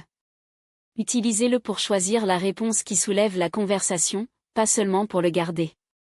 Un autre pilier de l'intelligence dialogique est l'art de poser de meilleures questions. Les personnes les plus influentes ne sont pas celles qui ont toujours les réponses, mais celles qui savent comment poser les bonnes questions. Le questionnement ne montre pas de faiblesse, démontre la curiosité, la présence et l'engagement dans la compréhension mutuelle. Une question bien formulée peut rediriger un débat, révéler de nouvelles perspectives ou même désarmer un conflit avant d'escaler. En outre, cela montre que vous êtes vraiment fiancé, pas seulement en attendant que votre tour parle. Penser au dialogue ne consiste pas à libérer des phrases intelligentes, mais à construire un échange important, où les deux parties se révèlent plus riches. Et cela inclut la maîtrise de la synthèse. De nombreuses conversations sont perdues dans des divagations ou des répétitions inutiles. Si vous pouvez capturer l'essence de ce qui est dit et répondre clairement, résumer, diriger et amener l'ordre au chaos, se positionne automatiquement comme une référence. Les gens ressentent un soulagement lorsque quelqu'un apporte une structure à ce qui était confus. Pour améliorer cette capacité, faites un exercice après chaque conversation importante, passez en revue mentalement vos performances. Quelle était l'idée centrale ? Ma contribution était-elle claire et pertinente ? Aurait-il pu être plus concis ou plus profond ? Cette auto-évaluation constante renforce votre muscle conversationnel et rend vos interventions de plus en plus précises. Enfin, rappelez-vous, la véritable intelligence en dialogue comprend l'humilité. Reconnaissez que vous n'avez pas besoin d'avoir le dernier mot, qu'il peut changer votre opinion face à de meilleurs arguments ou que le silence est également une forme de sagesse démontre la maturité. Parler avec des renseignements ne concerne pas les débats de victoire, mais sur enrichir l'échange et assurez-vous que tout le monde sort avec quelque chose de valeur. Lorsque vous apprenez à réfléchir lors d'une conversation avec le calme, la concentration, l'empathie et la stratégie, votre voix a un réel impact. Non pas parce qu'il parle plus fort ou plus rapide, mais parce que vos paroles sont nées d'un lieu de clarté et de but, et cela ressent et respecte inévitablement. Chapitre 12, phrases de transition qui organisent votre discours sur place. Les phrases de transition sont des outils silencieux mais puissants, ils transforment un discours dispersé en un parcours fluide, clair et professionnel. Beaucoup croient que les bonnes idées sont suffisantes pour gagner un public. Mais si ces idées ne sont pas bien connectées, le message dilue, l'attention est perdue et l'impact disparaît. C'est là que les transitions viennent sous forme de ponts invisibles, guidant leur interlocuteur d'une pensée à l'autre sans surprise ni confusion. Les maîtriser ne rend pas seulement votre discours plus structuré, mais transmet le sentiment que vous avez un contrôle total sur ce que vous dites, même lorsque vous improvisez. Quand il parle, que ce soit lors d'une réunion, une présentation ou un dialogue profond, votre auditeur a besoin de signes qui indiquent où vous êtes et où vous allez. Les transitions remplissent ce rôle, organisant leur raisonnement en temps réel. Des phrases comme « ce que je veux dire par ceci, c'est », pour le rendre clairement. Ou « un exemple de ceci est ». Ne remplit pas, ils sont de la boussole. Ils attachent l'attention de l'autre, signalant « nous fermons une idée et en ouvrons une autre ». Et cela génère de la confiance. Les gens accordent plus de crédibilité chez ceux qui communiquent avec la structure, car ils sentent qu'ils sont entre les mains de quelqu'un qui connaît le chemin. Quelques transitions essentielles pour s'intégrer dans votre vocabulaire maintenant. D'abord, au-delà de ça. D'un autre côté, cependant. Pour terminer cette partie, reprendre le point précédent. Maintenant, le plus important est, cela nous amène à refléter cela. Ces expressions connectent non seulement des idées, mais elles donnent du rythme à leur discours. Parler sans transition, c'est comme écrire sans score, vos idées peuvent être brillantes, mais personne ne les accompagnera jusqu'à la fin. En les utilisant intelligemment, vous créez une expérience auditive cohérente, engageante et professionnelle. Et il y a un bonus, les transitions sont également alliées lorsque vous devez gagner du temps pour réfléchir. Au lieu de remplir le silence avec « ish » ou « type », utilisez des phrases comme « permettez-moi d'organiser cette idée » ou « pour mieux contextualiser ». Vous gardez donc la maîtrise de votre esprit, sans que personne ne s'en rende compte. Au lieu de combler le vide avec des béquilles comme « est » ou « bon », vous pouvez gagner des secondes précieuses avec des phrases comme « laissez-moi organiser ce point avant de bouger » ou « je connecterai ceci à quelque chose que vous savez déjà ». Ces petites structures ne sont pas seulement remplies, ce sont des ponts stratégiques qui gardent votre public engagé pendant que vous organisez la pensée. Le secret est en élégance, au lieu de transmettre l'insécurité, vous démontrez le contrôle. C'est comme pour dire « je domine ce sujet » et je vous guiderai clairement pour lui. Ceci est particulièrement puissant en période de pression, lorsque l'esprit a besoin d'un moment pour formuler l'idée suivante sans que personne ne remarque la pause. Une transition bien appliquée est votre sauveteur intellectuel. Dans le monde professionnel, ceux qui communiquent avec clarté progressent plus rapidement et cette clarté dépend non seulement d'avoir des idées brillantes, mais de savoir comment présenter la logique et la fluidité. Les transitions sont le fil de guidage qui transforme un discours dispersé en un récit cohérent. Lorsque vous les dominez, cela passe d'un orateur commun à un leader qui mène l'attention avec un but. Incorporez ces expressions dans votre vocabulaire quotidien, même dans les conversations informelles. Vous remarquerez que les gens vous entendront plus attentivement, participer activement et apprécier vos opinions. Pourquoi ? Parce que vous ne parlez pas seulement, cela crée une expérience de communication où chaque mot a une place et une raison. Entraînez-vous constamment cette compétence. Chaque fois que vous expliquez quelque chose, structurez vos idées avec des phrases comme « Tout d'abord, je veux vous le montrer, alors nous progressons vers cet autre point, et finalement je laisse cette réflexion. » Répétez jusqu'à ce qu'il devienne automatique. Parce que, au moment décisif, devant une caméra, dans une interview ou une présentation cruciale, il n'y aura pas de temps pour improviser la structure. Votre esprit devra agir sur le pilote automobile. Et cela ne se produit qu'avec une pratique consciente. Ainsi, votre discours ne sera pas entendu uniquement, sera compris, rappelé et apprécié. Après tout, les grandes idées ont besoin de grands ponts pour avoir un impact. Et ces ponts sont construits avec des transitions intelligentes, utilisées avec intention et objectif. Chapitre 13, Authenticité verbale, comment être authentique sans perdre l'autorité. Dans un monde saturé de discours répétés, de phrases clichés et de tons artificiels, l'authenticité verbale est devenue l'une des compétences les plus puissantes et rares que vous pouvez maîtriser. Mais méfiez-vous, parler de l'authenticité n'est pas synonyme d'un manque de filtre, ni de jeter des mots dans le vent sans considérer l'impact. Cela ne signifie pas non plus d'abandonner l'élégance ou la formalité si nécessaire. L'authenticité est l'alignement, lorsque votre ton, vos mots et votre expression reflètent avec précision ce que vous ressentez, pensez et croyez. C'est cette cohérence que les gens perçoivent, et que, plus que toute technique, renforce la confiance. Le meilleur de tous ? Vous pouvez être authentique sans perdre l'autorité, et même le renforcer. Le public détecte instantanément quand quelqu'un représente au lieu de communiquer. Il est évident lorsqu'un haut-parleur porte un masque, forçant un ton plus formel ou important que naturel. Cette déconnexion entre ce qui est dit et comment il est dit suspect, même si le contenu est précieux. Quand quelqu'un parle de sa propre vérité, en toute sécurité, sans gadget, il transmet une énergie qui ne peut être imitée. Devenir crédible n'est pas une question de technique, mais d'essence. L'équilibre est naturel sans être négligent, proche sans être trop informel, vrai sans perdre le contrôle du message. L'authenticité verbale commence par une question clé: pourquoi est-ce que je dis cela ? D'où vient cette idée ? Lorsque votre intention est authentique, que ce soit pour vous aider, inspirer, se connecter ou persuader, votre voix s'adapte automatiquement à cet objectif. Pas besoin de forcer l'autorité.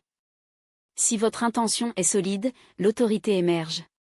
Parler avec la vérité ne nécessite pas d'ornement. Une phrase simple, dite avec une vraie conviction, a plus d'impact que la rhétorique brillante mais vide. Ce qui compte n'est pas la perfection, mais la cohérence. Votre autorité ne vient pas d'une voix imposée, mais d'une voix qui vous ressemble, ferme, car elle reflète la sécurité intérieure inébranlable. Pour être authentique sans perdre sa présence, commencez par connaître et respecter votre style naturel. N'imitez pas l'intonation ou le rythme de personne. Certains sont plus pauvres, d'autres plus expressifs, certains utilisent l'humour, d'autres font appel à la logique. Découvrez votre chemin et améliorez-le. Si vous êtes empathique, ne vous réprimez pas pour paraître plus sérieux. Si cela est réfléchissant, n'accélérez pas le discours pour paraître plus énergique. Votre pouvoir est d'être vous, uniquement dans une version plus raffinée et stratégique. L'authenticité se sent quand quelqu'un parle de la racine de ce que c'est, pas de la façade de ce qu'il pense que cela devrait être. Et l'une des ressources les plus efficaces pour renforcer, il est personnel anecdota, quand il est pertinent. Il ne s'agit pas de faire la conversation sur vous, mais de partager de vrais fragments de votre voyage qui illustrent votre message. Des phrases comme « je doutais aussi en ce moment, je l'ai appris à la dure » ou « cela a fonctionné pour moi quand ». Ils ne prennent pas leur autorité, au contraire, ils le renforcent. Parce qu'ils montrent que vous ne parlez pas de théorie, mais de la vie. Les gens respectent plus ceux qui assument leurs erreurs, leur apprentissage et leur évolution que ceux qui se cachent derrière un discours inaccessible. D'un autre côté, veillez à ne pas trop censurer vos mots. Nous perdons souvent l'authenticité dans une tentative de sembler impeccable. Nous utilisons des termes éloignés, évitons les expressions quotidiennes ou éliminons l'émotion du discours pour paraître plus technique ou neutre. Mais l'émotion fait partie du message. Si un thème tombe amoureux, démontrez. Si quelque chose vous surprend, disons. Si une histoire vous a ému, partagez-la avec ce ton. Votre public ne veut pas simplement comprendre ce que vous dites, vous voulez ressentir. Et cela ne se produit que si vous vous sentez aussi. Un outil puissant pour maintenir l'authenticité sans perdre sa présence est les pauses conscientes. Il vous donne le temps de réfléchir, de respirer et de laisser votre vérité se révéler avant de répondre. Pas besoin de parler rapidement pour paraître en sécurité, en fait, ceux qui se permettent de faire une pause avant de parler transmettent plus de confiance. Les pauses ont également du poids à vos mots. Au lieu de remplir le silence de bruit, tes idées respirent. Dans cet espace, votre authenticité se consolide, car vous ne concourez pas pour l'attention, vous guidez avec intention. Enfin, rappelez-vous, Être authentique, c'est ne pas être parfait ou avoir toujours la bonne réponse. C'est le courage de parler avec la vérité, d'admettre ce que vous ne savez pas, corrigez-vous lorsque vous faites une erreur et continuez à apprendre. Cette humilité, lorsqu'elle est bien exprimée, n'affaiblit pas son autorité, l'élève. Dans un monde de façade, ceux qui osent être réels brillent plus intensément. Parlez de vous, avec votre voix, avec votre histoire, avec vos erreurs et vos certitudes. Parce que lorsque vous avez l'air réel, non seulement vous connectez, vous inspirez. Et c'est le genre d'autorité qui reste, qui transforme ceux qui entendent en quelqu'un qui veut également être plus authentique. Chapitre 14. Sécurité mentale de la parole clairement. Parler clairement n'est pas seulement une technique, c'est une forme d'autonomisation interne. Lorsque vous vous exprimez avec précision, votre esprit est également organisé. Et lorsque votre esprit est organisé, la sécurité vient naturellement. Cette clarté n'est pas le travail du hasard. C'est le résultat de la formation de la réflexion pour filtrer les éléments essentiels, hiérarchiser les idées et traduire le complexe en mots simples mais puissants. Et voici le secret, cette clarté n'affecte pas seulement votre discours, il redéfinit la façon dont les gens vous voient. Qui transmet la sécurité n'est pas celui qui a toutes les réponses, mais qui sait articuler ses idées sans hésitation, sans bruit. Cette confiance ne vient pas de l'extérieur, il est né de l'intérieur, la certitude que vous dominez non seulement ce que vous dites, mais comme il est dit. La base de cette sécurité mentale est de savoir exactement ce que vous voulez communiquer. Souvent, l'anxiété lors de la parole vient de la désorganisation interne, des idées en vrac, des points de départ incertains, la peur de ne pas être compris. Par conséquent, la première étape consiste à commander la pensée avant d'ouvrir la bouche. Il ne faut pas un script rigide, mais une carte mentale claire. Quel est le message central? Qu'est-ce que je veux pour que l'autre ait emporté avec vous? Quels exemples ou mots peuvent rendre cela inoubliable? Ce petit exercice de structuration réduit le chaos intérieur et élimine la peur du blanc ou de la randonnée. Vous n'improvisez pas, vous conduisez. Un autre pilier fondamental est la simplicité. Beaucoup tombent dans le piège de l'utilisation de jargon, de longues phrases ou d'un vocabulaire éloigné pour avoir l'air plus intelligent. Mais la véritable intelligence n'est pas compliquée, mais en clarifiant. Si vous pouvez expliquer un concept complexe avec des mots accessibles, ce n'est pas un simpliste, c'est un domaine. La clarté ne parle pas comme un enfant, il parle comme quelqu'un qui a traité les informations jusqu'à son essence et sa livraison avec maîtrise. Et voici une distinction cruciale, la clarté n'est pas la pauvreté du contenu, c'est une précision consciente. Il ne s'agit pas de parler moins, mais de mieux parler, sans ornements inutiles, chaque mot portant un but. De plus, clarity génère de la confiance dans votre interlocuteur. Lorsque vous vous exprimez sans ambiguïté, l'autre personne n'a pas à s'efforcer de le déchiffrer. Il se détend, absorbe et fait confiance. Et cette confiance est réciproque, vous vous sentez également plus en sécurité, car vous vous rendez compte que le message circule comme il se doit. C'est un cycle vertueux, l'esprit organisé parle clairement, connexion authentique, sécurité mutuelle. L'inverse est également vrai, le chaos mental génère un discours déroutant. Mais lorsque vos idées sont alignées, votre ton devient ferme, votre corps s'adapte, votre rythme se stabilise. Un esprit clair produit une voix sûre, et il semble, car la vraie sécurité n'est pas un bruit, pas d'agression, pas de posture forcée. C'est une tranquillité intérieure projetée en mots.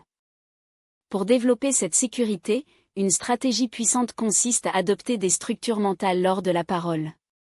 Par exemple, utilisez la méthode des 3 parties, idée principale plus fondation plus exemple. Donc, chaque fois que vous avez besoin d'expliquer quelque chose, vous ne partez pas de zéro, vous avez un squelette qui guide votre raisonnement. Cela diminue l'anxiété, accélère la réponse et assure la cohérence. Une autre technique efficace consiste à parler de blocs. Au lieu de construire des phrases sans fin avec 10 connecteurs, cassez leurs idées en unités courtes. Une idée. Pause. Une autre idée. Pause. Cela donne un rythme à votre discours et permet à chaque point de respirer, d'être absorbé et de donner un sens. Mais méfiez-vous, la clarté n'est pas synonyme de verbosité. Nous confondons souvent bien l'explication avec beaucoup de parler, mais l'excès peut être aussi nocif que l'omission. La clarté nécessite une synthèse. Demandez constante. Et même, est-ce que cela ajoute de la valeur ou d'occupe uniquement l'espace? Ce détail clarifie-t-il ou confonde-t-il? Éliminez le superflu. Si une idée peut être dite en 5 mots, n'utilisez pas 20. Cette capacité à modifier en temps réel est ce qui sépare un orateur moyen d'un communicateur exceptionnel, car il ne suffit pas de savoir quoi dire, vous devez savoir quoi ne pas dire. Et cela exige la maturité et le contrôle. Un autre outil indispensable est le contact visuel. Lorsque vous regardez dans les yeux de ceux qui entendent, vous ne créez pas seulement une connexion émotionnelle, vous ancrez votre esprit dans le présent. Le look direct vous empêche de vous perdre dans vos propres pensées, vous oblige à être clair et vous donne un message silencieux. Je sais de quoi je parle, et je n'ai pas besoin de me cacher derrière des mots. Et ne sous-estime pas le pouvoir de respiration. Une respiration courte ou accélérée se traduit par une parole tronquée, nerveuse et désorganisée. Votre esprit a besoin d'oxygène pour penser clairement. Donc, avant de parler, inspirez profondément. Faire une pause. Oxygène votre cerveau. Cette petite gamme vous permet d'aligner les idées, de structurer le message et de commencer par la focalisation. Parlant du contrôle respiratoire, vous gagnez un avantage sur ceux qui improvisent l'impulsion, parce que la clarté n'est pas la vitesse, c'est la direction. Enfin, la sécurité mentale lors de la parole est renforcée lorsque vous vous entendez. Grave. Écoutez. Observez vos normes, utilisez-vous beaucoup de multilla? Rassemble dans des explications? Divaga sans but? Tout cela peut être ajusté, mais vous devez d'abord voir. La connaissance verbale de soi est l'une des armes les plus puissantes à parler clairement, car lorsque vous savez comment cela sonne, vous pouvez décider comment vous voulez sonner.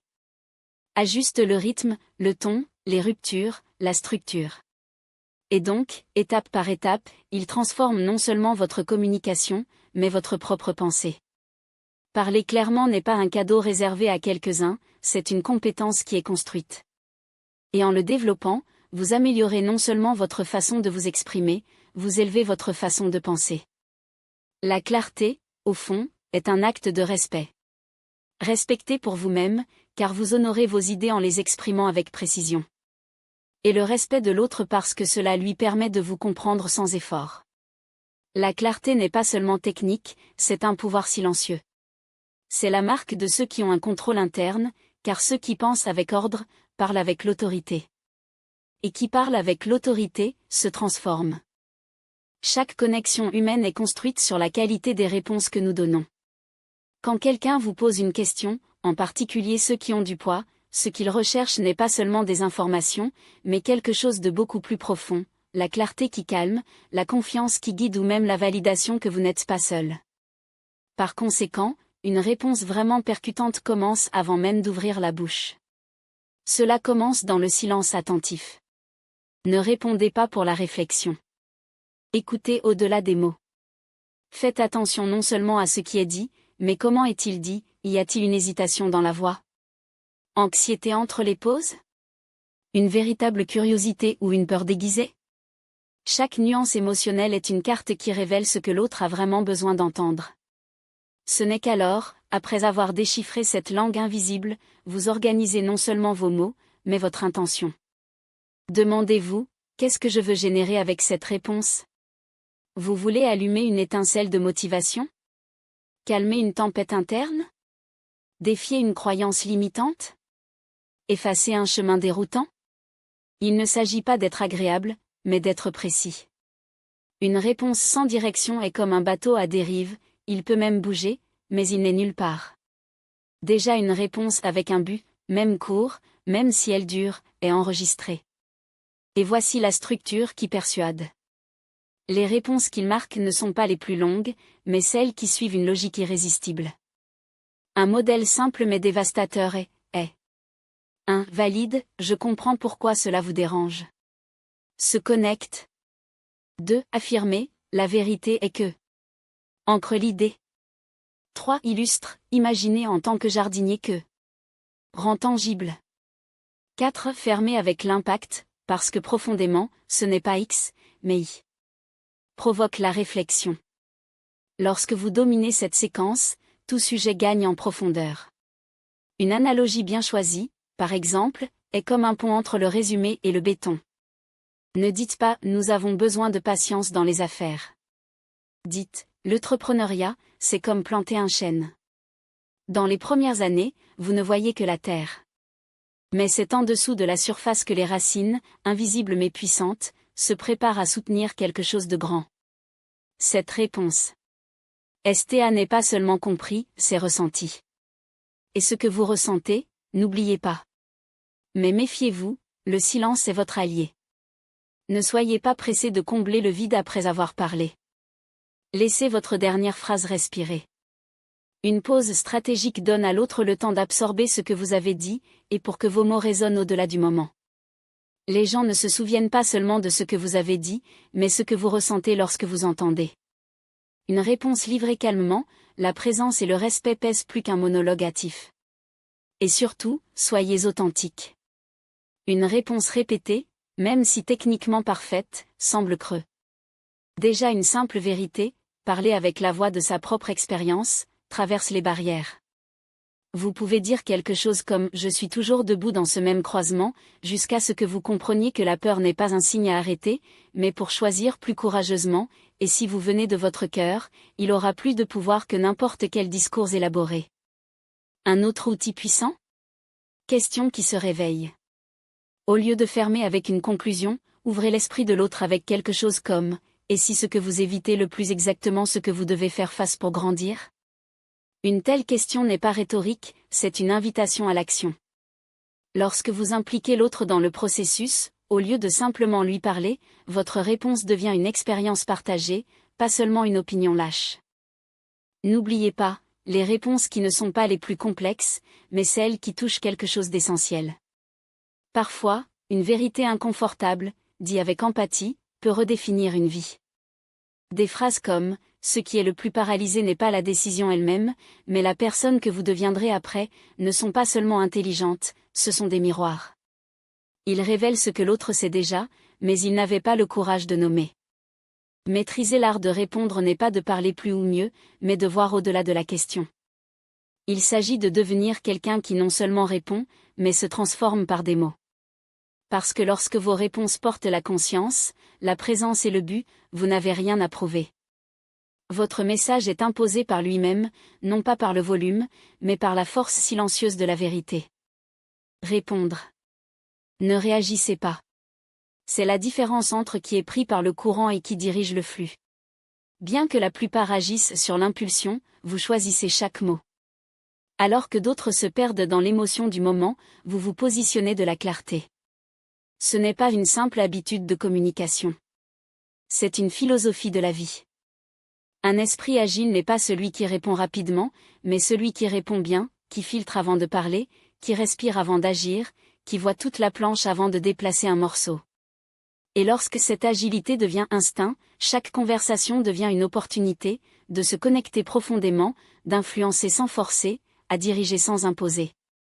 Master l'art de répondre, c'est entraîner votre esprit à voir l'invisible. C'est pour réaliser les intentions derrière les mots, les modèles émotionnels derrière les arguments, la dynamique du pouvoir derrière les silences. Et au lieu de réagir comme tout le monde, vous choisissez le chemin le plus stratégique, pas le plus simple, pas le plus rapide, mais le plus intelligent. C'est ce qui sépare qui souffre des circonstances de ceux qui les façonnent. Qui est en otage de l'environnement de ceux qui deviennent leur architecte. Ce livre ne vous a pas donné des outils pour penser rapidement, communiquer clairement ou en toute sécurité. Il vous est retourné un pouvoir oublié, vous pouvez reprogrammer votre esprit. Il peut transformer l'impulsion en intention, se concentrer sur la concentration, l'insécurité en sagesse. Mais cela ne se produit pas du jour au lendemain. C'est une pratique quotidienne. Chaque conversation est un papier de verre pour aiguiser votre réflexion. Chaque interaction, une invitation à la conscience. Chaque défi, une chance de répondre à partir de sa meilleure version, et non du pilote automatique. Dans un monde qui glorifie la vitesse de surface, vous choisissez la vitesse profonde, qui est née du domaine interne. Il ne s'agit pas de freiner, mais de décider clairement, même à grande vitesse. Parce que penser vite ne parle pas sans réfléchir, il réfléchit en profondeur en peu de temps. Et cela n'est réalisé qu'avec une attention entraînée, une mise au point forte et une intelligence émotionnelle nette.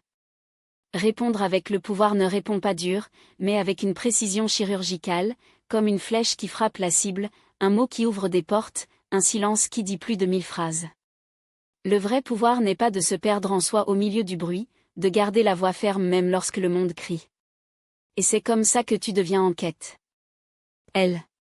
Du chaos, en soutenant votre centre même lorsqu'ils vous ont poussé vers les extrêmes, pour préserver votre voix lorsque le monde entier crie à l'attention.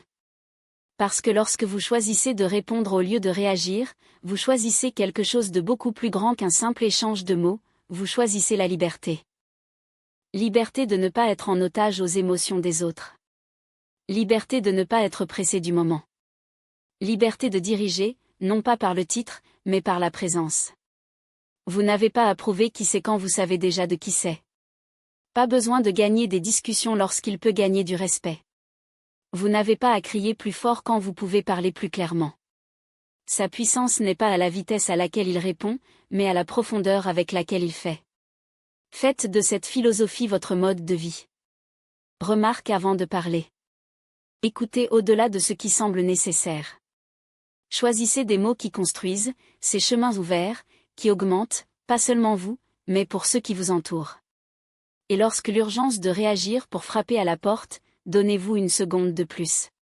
Cette seconde peut être la ligne de démarcation entre répéter votre passé ou réinventer votre avenir. Entre briser une relation ou le renforcer. Entre l'action de l'ego ou le jeu de la sagesse. Dans cet intervalle minimum, son vrai pouvoir est né, celui qui ne dépend pas des circonstances mais de la conscience.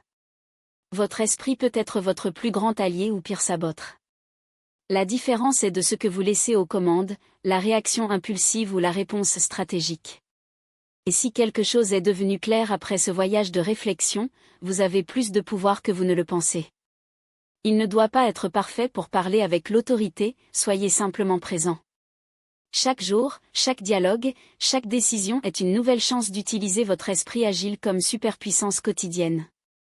Un pouvoir qui ne s'impose pas mais se transforme. Cela ne domine pas mais illumine. Cela ne cherche pas à être une raison mais à créer un sens. Parce qu'en fin de compte, ce qui définit votre vie n'est pas ce qui vous arrive, mais comment vous réagissez. Et lorsque vous répondez clairement, l'intention, l'empathie et la force intérieure, vous forgez une version de vous-même qui non seulement vous exprime mieux mais vit mieux. L'influence ne vient pas de qui parle beaucoup, mais qui parle pour que tout change. Répondre intelligemment. Réponse avec but. Répondez comme peut-être que chaque mot est une graine, parce que c'est le cas. Et lorsque vous apprenez à les planter avec une maîtrise, rassemblez des relations plus profondes, des opportunités plus larges et une vie qui reflète votre grandeur. Donc, si ce contenu a résonné sur vous et que vous êtes prêt à approfondir vos connaissances en soi et votre transformation, il y a une prochaine étape qui vous attend. Une invitation à explorer le livre audio révélatrice capable de redéfinir votre vision du monde, vos choix et votre potentiel. Le moment est maintenant. Cliquez et nous nous retrouvons de l'autre côté.